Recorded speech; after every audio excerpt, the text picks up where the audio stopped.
పండగ వెళ్ళిపోయి ఇంటికి వచ్చిన వాళ్ళు వాళ్ళ ఇంటికి వాళ్ళు వెళ్ళిపోతూ ఉంటే మనసు బిగబెట్టేసి ఏటోళ్ళు అయిపోయిందండి. పరాసుకెళ్ళి ఆడుకుంటా ఆడ కూడా మాట్లాడుకుంటా ఆనందించడానికి సేపు పట్టలేదని క్షణాల్లో గడిచిపోయే రోజులు. భీమవరం పందింకోళ్ళు పంది అయ్యాక పచ్చడెట్టేసినట్టు బంధువులు వెళ్ళిపోతూ ఉంటే దుఃఖంతో మనసు పచ్చడి చేసినట్టు అయిపోయింది. మళ్ళీ వీళ్ళంతా ఎంతకాలానికి వస్తారు. తాపేశ్వరం, పూతరేకులు, పెద్దాపురం, పాలకోవ, ఏలూరు, పెరుగు చెట్టు, కాడట్టుకొచ్చిన జున్ను పాలతో తీయడి జున్ను అన్ని కబుర్లు ఎట్టుకుని తిన్నప్పుడున్న మజ ఒక్కసారిగా పోయి సంబరం గాలిలోకి ఎగిరిపోయిందండి. కళ్ళకి మసకేసి చీకటి కమ్మినట్టు అయిపోయిందండి.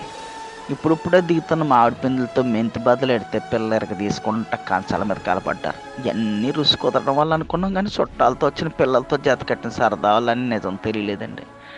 అదే పచ్చడి పుట్టెడితే బొడ్డోళ్ళు ఎవరికి కంచం వైపు రావట్లేదు.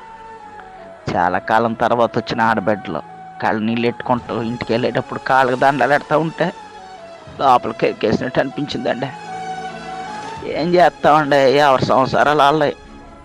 బరువు ఎక్కిన గుండుతో సెంగుని సరువుడి కట్టి కాళ్ళకి పసుపు రాసి కొత్త బట్టలతో కట్నాలట్టు పంపుతూ ఉంటే మళ్ళీ అప్పగింతలప్పుడు వచ్చిన దుఃఖం పొగులు పొగులు వచ్చేస్తుందండి. గోదావరి అంటే ఏళ్ళకోళ్ళ మనుషులు అనుకుంటారు కానండి, ఫ్యామిలీ ఎక్కువ ఎర్రోళ్ళు అండి. చాలామందికి తెలవదండి. రైతులంతా ప్రపంచానికి బోబెట్టడానికి పొలం వైపు పోవడానికి సిద్ధమైపోతున్నారు. పాలోళ్ళు క్యాన్లు తోసుకుని రేపటి నుంచి పాలు వేయడానికి తయారైపోతున్నారు. కూరగాయలు అమ్మేటోళ్ళు పొద్దుగాల వచ్చి ఆటో బళ్ళోళ్ళతో మాట్లాడుకుంటున్నారు. ప్రతి ఊళ్ళో జనం గుంపులు గుంపులుగా బస్ స్టాండింగ్లో, రైల్ స్టేషన్లో ఆపడుతున్నారండి. చూస్తూ ఉండగానే అయిపోయిందండి పెద్ద పండుగ. వెళ్తా మా మానెళ్ళు మేనగోళ్ళు యాసంశాలకు వస్తామా అంటూ ఏడుతూ వెళ్ళిపోతుంటే గొంతులు ఏదో అడ్డన్నట్టు అయిపోయిందండి. ఆ పిల్లలు మొక్కలు చూస్తే జాలేస్తుందండి. హాయిగా ఆడుకుంటూ నవ్వుతూ తుళ్ళుతూ పండగ గడిపేశారు.